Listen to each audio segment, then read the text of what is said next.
3 jours de silence, une seule phrase, et pourtant un pays entier a basculé. Ibrahim Traoré s'est levé à l'aube, annonçant « Si nous ne pouvons pas encore voler, alors construisons ce qui nous fera décoller ». Dans cette déclaration simple, la promesse d'un avenir sans dépendance est née. Le Burkina Faso, un pays enclavé, sans ressources financières extérieures, se lance alors dans un projet audacieux, bâtir un aéroport avec ses propres moyens. Mais peut-on vraiment réaliser une telle prouesse en défiant les lois de la logique économique et géopolitique?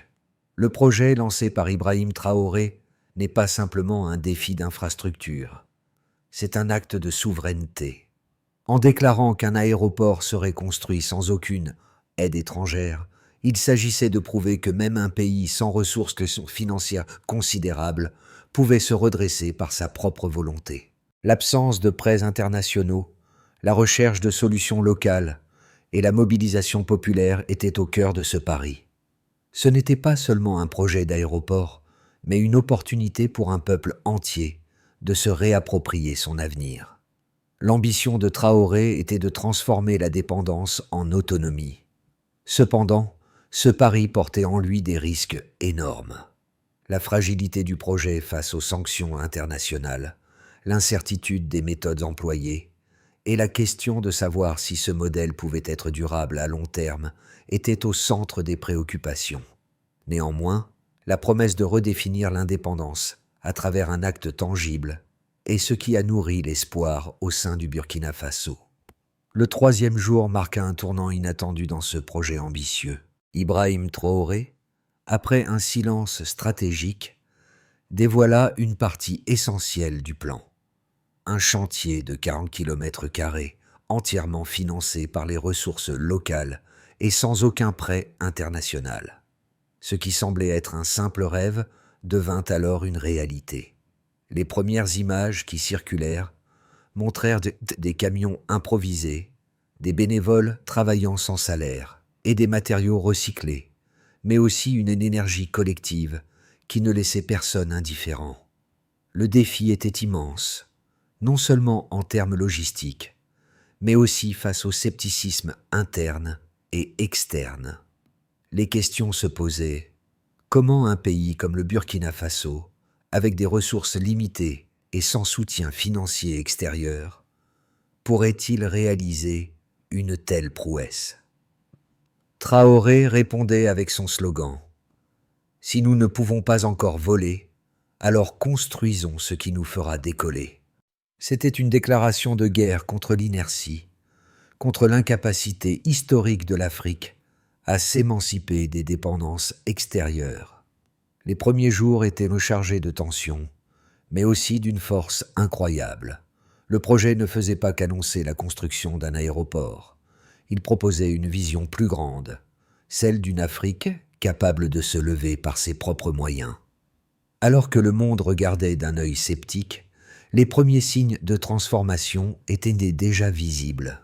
Des volontaires en provenance des villages voisins affluaient, des étudiants et des paysans se rejoignaient pour poser la première pierre de ce qui allait devenir bien plus qu'un chantier.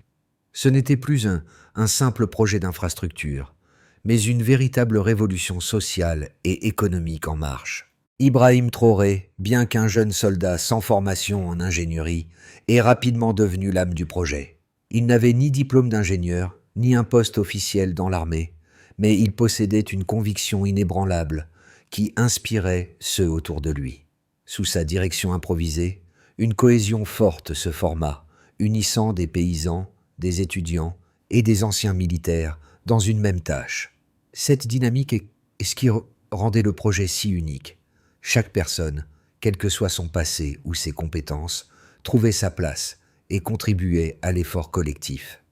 Le rôle de Traoré, au-delà de la gestion du chantier, était celui d'un guide moral.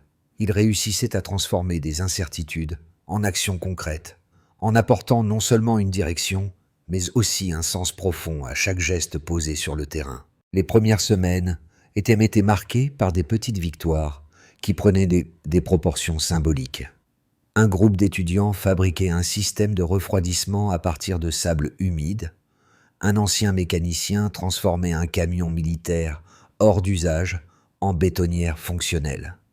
Ces exemples d'innovation montrent comment le manque de ressources pouvait se transformer en une force créatrice. Les ressources locales, combinées à une volonté commune, étaient suffisantes pour faire avancer un projet d'une telle envergure.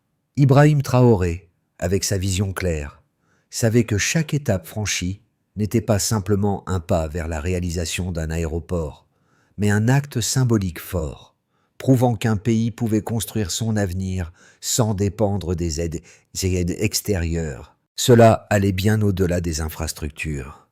C'était une révolution silencieuse dans la manière de penser le développement. Les premiers mois du projet furent marqués par une intensité inouïe. Le Burkina Faso, souvent perçu comme un pays à la traîne en matière de développement, a surpris le monde par son audace. Le chantier d'un aéroport, mené par une équipe de volontaires sans qualification formelle, devenait un symbole puissant de la souveraineté et de la résilience du pays. Dès le début, la phase d'activation du projet a mis en lumière l'ingéniosité du peuple burkinabé. Des milliers de personnes se sont regroupées pour participer, non seulement en fournissant des ressources matérielles, mais aussi en apportant des idées innovantes. Les premières semaines furent cruciales. Ce qui avait commencé comme un pari risqué se transformait en un mouvement national.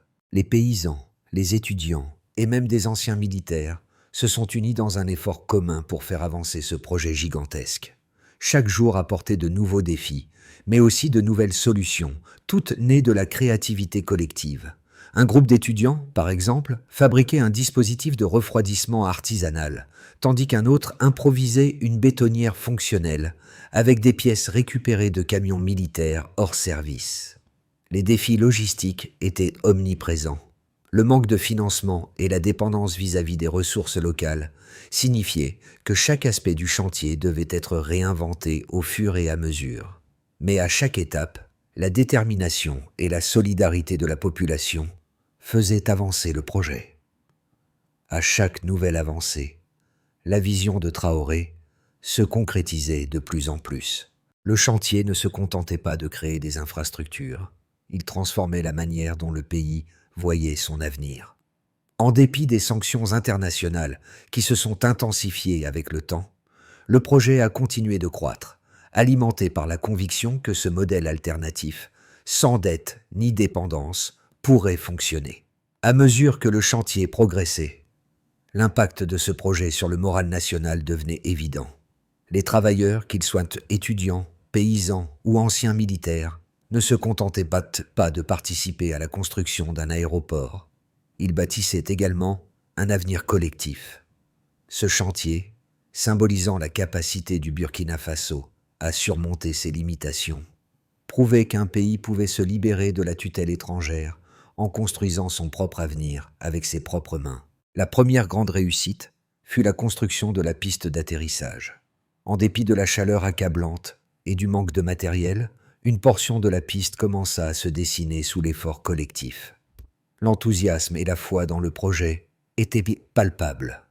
Une fois les premières images satellites montrant la progression du chantier publiées, elles ont provoqué une onde de choc, non seulement dans le pays, mais aussi à l'international. Ce qui était initialement perçu comme une utopie était devenu une réalité tangible, et le monde commençait à prêter attention. Les critiques se sont multipliées, mais chaque critique semblait alimenter encore plus la détermination du peuple burkinabé. Même face aux pressions croissantes, le projet a continué à avancer, soutenu par une population unie par un seul objectif, prouver qu'il était possible de créer un avenir sans dépendre des autres. Le pays se battait non seulement contre des conditions difficiles, mais aussi contre un modèle économique mondial qui semblait considérer la dépendance comme une norme inaltérable. Les premiers mois ont donc été décisifs, non seulement pour la construction de l'aéroport, mais aussi pour la transformation de la mentalité collective du pays. Le projet ne devenait pas simplement un symbole de force. Il incarnait l'espoir de tout un peuple pour un avenir plus autonome, plus digne. Au fur et à mesure de l'avancement du projet, Des données précises ont commencé à émerger, et elles ont renforcé la légitimité de ce défi audacieux. Les premières statistiques ont été partagées, et bien qu'elles n'aient pas été spectaculaires à première vue, leur signification était profonde. À la fin des premières étapes, 42% de la piste était tracée, un chiffre impressionnant pour un projet mené sans financement extérieur et avec des ressources locales. Ce chiffre symbolisait non seulement l'effort physique et logistique, mais aussi la capacité de la nation à organiser et à canaliser une mobilisation populaire sans précédent. Les structures métalliques, bien qu'elles aient été assemblées à partir de matériaux recyclés et d'équipements improvisés, ont atteint 27% de leur complétion.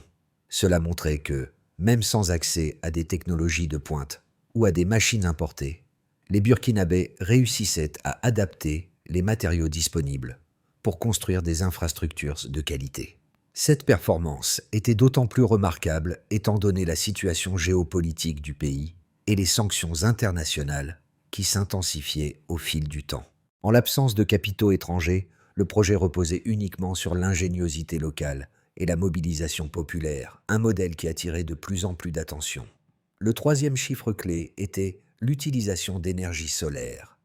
Le projet s'est assuré dès le départ que l'ensemble de la zone de chantier serait alimenté par des panneaux solaires produits localement.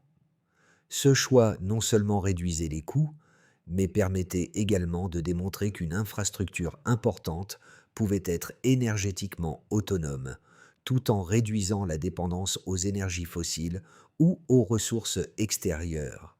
À ce moment, la totalité de l'énergie utilisée pour la construction venait des panneaux solaires, une véritable réussite pour un pays en développement. Ce modèle d'autosuffisance énergétique envoyait un message clair.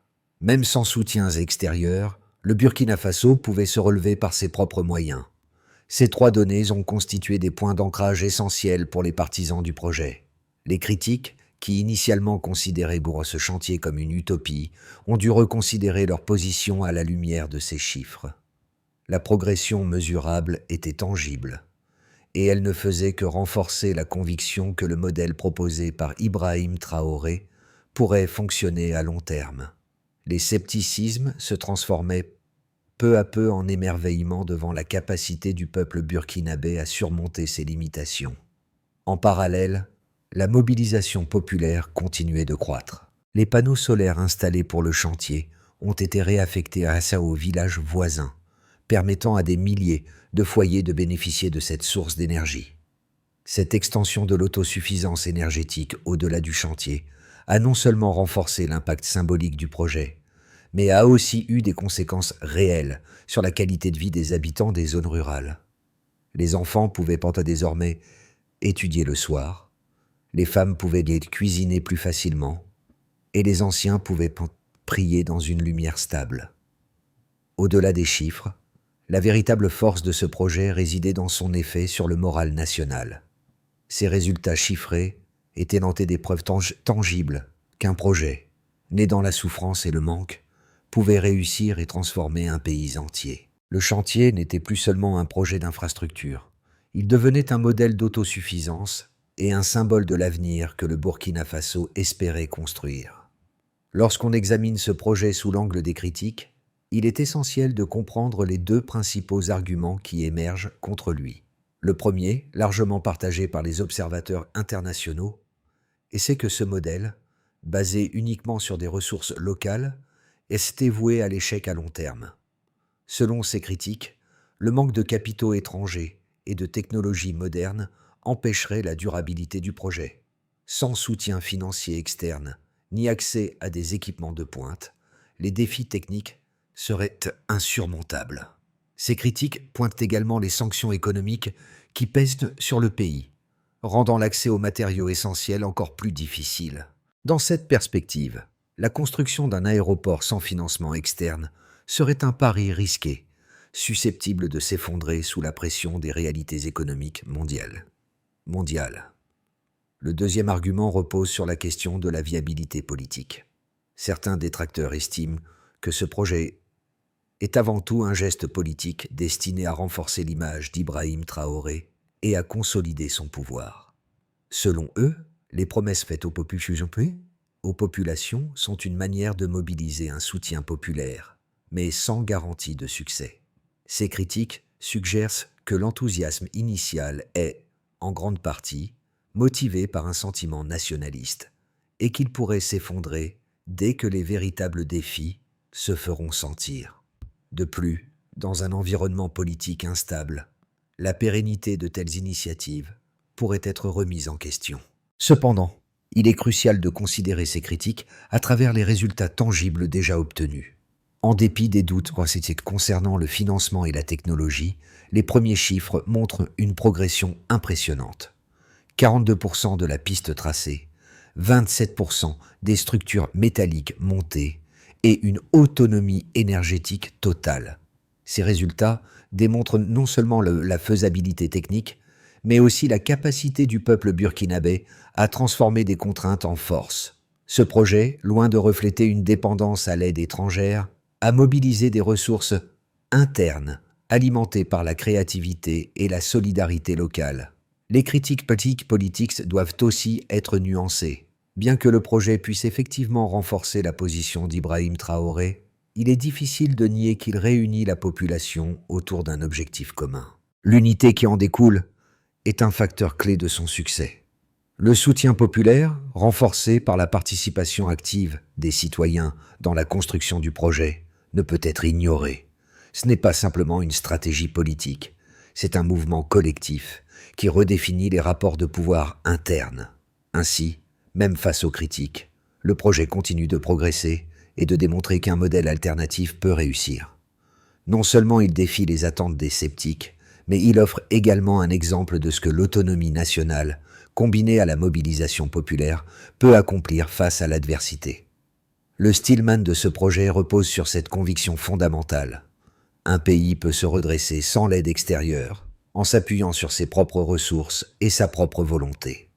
Le projet, initialement perçu comme une utopie, atteint aujourd'hui un tournant décisif. Les chiffres révèlent sans des avancées considérables, mais c'est la dynamique collective qui frappe le plus. Ce qui était un pari audacieux est désormais un fait accompli. L'aéroport prend forme. Le chantier, loin d'être une simple construction, devient une école vivante de souveraineté, où chaque membre de la communauté joue un rôle essentiel. En dépit de l'absence de financement extérieur et des sanctions croissantes, la population du Burkina Faso prouve, jour après jour, que la mobilisation interne peut dépasser les attentes. Ce n'est pas simplement une infrastructure en cours de construction, c'est une révolution silencieuse, portée par la foi commune en un avenir autonome. Cette phase du projet ne se limite pas à l'édification d'un aéroport. Elle est le symbole d'une transformation nationale. Le Burkina Faso, en défiant les normes économiques classiques, offre une nouvelle perspective sur ce que peut être le développement. Un modèle qui repose sur la coopération et l'autosuffisance. La lumière de l'espoir, alimentée par l'énergie solaire, éclaire désormais la voie vers un avenir plus indépendant. Les conséquences de ce projet se font sentir bien au-delà des frontières du chantier. Au Burkina Faso, l'impact immédiat est visible dans les villages voisins, où les panneaux solaires installés pour le chantier ont été réaffectés pour fournir de l'énergie à des foyers jusque-là privés d'électricité stable. Les enfants peuvent maintenant étudier le soir, les femmes cuisinent sans craindre la pénombre, et les anciennes prières du soir prennent un nouveau sens sous des lumières désormais constantes. Ce geste, simple en apparence, transforme le quotidien des habitants et établit un modèle de solidarité qui dépasse les murs du chantier. Dans les centres urbains, la dynamique est également perceptible. Les petites entreprises locales profitent de la demande accrue en matériaux de construction, en nourriture pour les travailleurs et en équipements nécessaires pour le chantier. Ce petit écosystème local, alimenté par le chantier, crée un effet boule de neige, où chaque avancée dans la construction génère une demande supplémentaire pour des produits et services locaux. Ainsi, Le projet nourrit l'économie locale tout en réduisant la dépendance aux importations. De plus, de nombreux commerçants et artisans s'impliquent directement dans le chantier, apportant leurs compétences et leur savoir-faire pour répondre aux besoins spécifiques du projet. Mais l'impact ne se limite pas à l'économie matérielle. Il y a aussi une transformation culturelle et spirituelle qui se joue. Le chantier devient un lieu où l'histoire du pays se réécrit au fur et à mesure des avancées.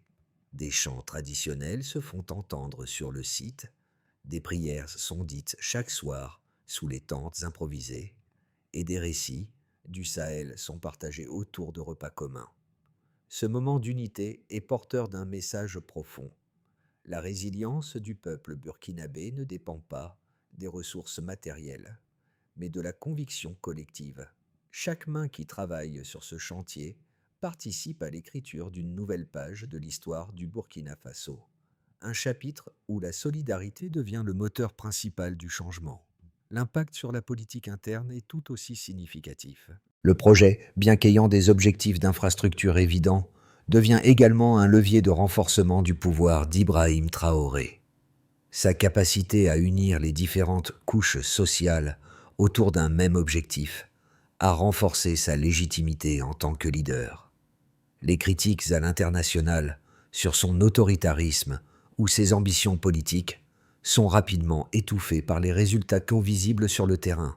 Un peuple unifié, des communautés locales autonomes et un projet d'une envergure impressionnante. Enfin, les retombées régionales et internationales commencent à se faire sentir. Les pays voisins observent de près les évolutions au Burkina Faso. Le modèle d'un développement basé sur l'autosuffisance, loin des prêts internationaux, intrigue. En Afrique de l'Ouest, certains voient déjà dans ce projet une voie alternative au modèle traditionnel du développement par la dette. Il ne s'agit plus simplement de construire un aéroport. Il s'agit de démontrer qu'un pays peut se redresser sans avoir besoin de l'aide extérieure, un message puissant pour toute la région. Les observateurs occidentaux, qui avaient vu d'abord ce projet comme une illusion, doivent maintenant réévaluer leur perception des capacités du Burkina Faso. Le Sahel, longtemps perçu comme une zone d'instabilité, devient un laboratoire de souveraineté, où chaque progrès montre qu'une autre voie est possible. 3 scénarios se dessinent à mesure que l'avancement du chantier se poursuit. Chaque trajectoire présente des défis et des opportunités distinctes pour le Burkina Faso, mais elles dépendent toutes de la stabilité interne du pays et de la dynamique qui se joue sur le terrain. Dans une première hypothèse, on peut imaginer un achèvement progressif et maîtrisé du projet. Dans cette hypothèse, l'aéroport serait terminé dans les délais, avec une progression régulière des travaux. La méthode de travail basée sur les ressources locales, les volontaires et l'énergie solaire continuerait de s'étendre, mais sans grandes accélérations spectaculaires. Le projet serait achevé en plusieurs étapes, avec la construction des tours de contrôle et l'extension de l'infrastructure à 10 nouvelles communes, qui bénéficieraient toutes de l'énergie produite sur place. En parallèle, une école d'ingénierie serait ouverte pour former les générations futures à des méthodes de construction durables et indépendantes. Ce scénario suppose que la stabilité politique reste intacte et que la mobilisation populaire continue sans relâche. Le chantier deviendrait ainsi une institution, transformant l'engagement collectif en une compétence durable. Dans une perspective plus optimiste, l'évolution du chantier pourrait ouvrir la voie à un modèle inédit. Dans ce scénario, l'infrastructure ne serait pas simplement terminée, elle marquerait le début d'une véritable transformation. Les ateliers improvisés sur le chantier seraient institutionnalisés en unités modulaires capables de produire de l'acier, du verre, des câbles et des composants solaires. Cela permettrait au Burkina Faso de développer une industrie locale capable de produire des matériaux essentiels pour le développement du pays. De plus, les technologies énergétiques déployées sur le chantier seraient étendues aux zones rurales, transformant le pays en un prototype de souveraineté énergétique. Ce modèle, qui repose sur l'autosuffisance et la coopération locale, pourrait être répliqué dans d'autres pays d'Afrique, marquant un tournant pour l'ensemble du continent. Dans une vision plus pessimiste, la pression diplomatique et économique pourrait s'intensifier. Ce scénario prend en compte les risques géopolitiques croissants. Les sanctions internationales pourraient s'intensifier, limitant l'accès à des matériaux essentiels. Des cyberattaques ou des actions diplomatiques agressives pourraient perturber la continuité du chantier, créant des retards importants. Les coûts logistiques augmenteraient et certaines parties du projet pourraient être retardées de plusieurs mois, voire plusieurs années. Toutefois, même dans ce scénario, le projet continuerait à avoir un impact symbolique fort. La mobilisation populaire pourrait s'essouffler à mesure que les pressions externes se renforcent, mais la conviction interne resterait intacte.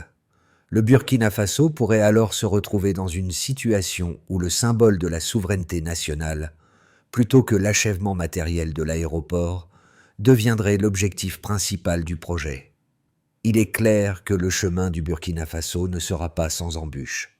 Cependant, le point crucial est que le succès ou l'échec du projet ne dépend pas uniquement de sa finalisation matérielle, mais aussi de la capacité du peuple à maintenir l'élan collectif face à l'adversité. Si la mobilisation reste forte et les tensions géopolitiques gérées avec soin, l'achèvement du projet pourrait marquer un tournant historique pour la nation. Si la dynamique interne faiblit, les retards pourraient devenir structurels, mais le modèle proposé par Ibrahim Traoré pourrait néanmoins inspirer d'autres nations à rechercher une autonomie durable, loin des modèles traditionnels du développement. Le projet d'Ibrahim Traoré et du Burkina Faso a résonné au-delà des frontières du pays. À l'échelle locale, il a forgé un lien indéfectible entre les citoyens et leur avenir.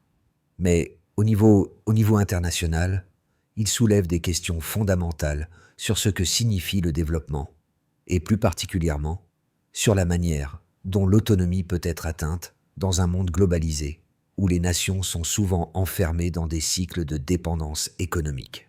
Pour les spectateurs étrangers, le Burkina Faso ne représente pas seulement une terre de défis, mais un exemple possible de résistance. Ce projet montre que le développement peut et doit être une œuvre collective, enracinée dans les valeurs et les ressources locales, plutôt que dans les financements externes. Les jeunes générations, au Burkina Faso et ailleurs, peuvent y voir une invitation à repenser leurs propres attentes envers le développement. À une époque où les modèles traditionnels semblent échouer, cet exemple remet en question la dépendance vis-à-vis des institutions internationales et offre une alternative radicale. Pour les nations voisines du Sahel, ce projet incarne l'idée qu'une nouvelle voie est possible. Un chemin qui mise sur la solidarité locale, l'ingéniosité populaire et une autonomie énergétique et économique. Il met en lumière l'importance de la coopération régionale, mais aussi de la confiance dans ses propres forces. Pour le reste du monde, ce chantier peut être vu comme un miroir. Comment pouvons-nous, dans nos propres sociétés, repenser la manière dont nous abordons la question du développement? Si le Burkina Faso peut y parvenir, quel exemple pouvons-nous prendre dans nos propres défis, qu'ils soient économiques, environnementaux ou sociaux, pour que ce projet de construction d'aéroport se concrétise pleinement et transforme véritablement le Burkina Faso, une feuille de route claire et nécessaire. Voici 3 étapes essentielles pour garantir que l'initiative ne soit pas seulement une réussite symbolique, mais aussi un modèle durable de développement autonome. La première étape consiste naturellement à stabiliser l'approvisionnement énergétique. La première étape consiste à garantir la continuité de l'approvisionnement en énergie, essentielle à la fois pour le chantier et pour les communautés avoisinantes. Les 10 000 panneaux solaires initialement installés pour le projet doivent être redistribués dans les villages environnants, permettant ainsi un accès à une énergie fiable. Cela permettra non seulement de soutenir le chantier jusqu'à son achèvement, mais aussi de transformer l'infrastructure énergétique du pays en un modèle d'autosuffisance. Cette énergie renouvelable, produite localement, réduira considérablement la dépendance du Burkina Faso aux ressources extérieures et servira de catalyseur pour d'autres projets d'infrastructure. La deuxième étape vise à former les travailleurs locaux. La deuxième étape est la formation des ouvriers et des volontaires. Le chantier doit devenir un lieu d'apprentissage, où chaque participant acquiert des compétences techniques qui pourront être utilisées dans d'autres projets à travers le pays. En parallèle, une école d'ingénierie pourrait voir le jour, axée sur la formation des jeunes générations aux méthodes de construction durable, à l'ingénierie autonome et à la gestion de projets de grande envergure. Cette étape est cruciale pour garantir la pérennité du modèle. Enfin, une troisième étape envisage l'industrialisation locale accompagnée d'une coopération régionale renforcée. La troisième étape consiste à institutionnaliser les ateliers improvisés qui se sont développés autour du chantier. Ces ateliers, spécialisés dans la réparation et la fabrication de pièces de construction, pourraient devenir des unités de production à part entière, capables de fabriquer des matériaux de construction pour le pays. En parallèle, une coopération renforcée avec les pays voisins pourrait permettre la création d'un réseau régional d'échange de compétences et de ressources, renforçant l'autonomie de toute la région du Sahel. Ces trois étapes constituent la base d'une stratégie à long terme pour faire de ce projet une réussite non seulement en termes d'infrastructures, mais aussi en termes de transformation durable du pays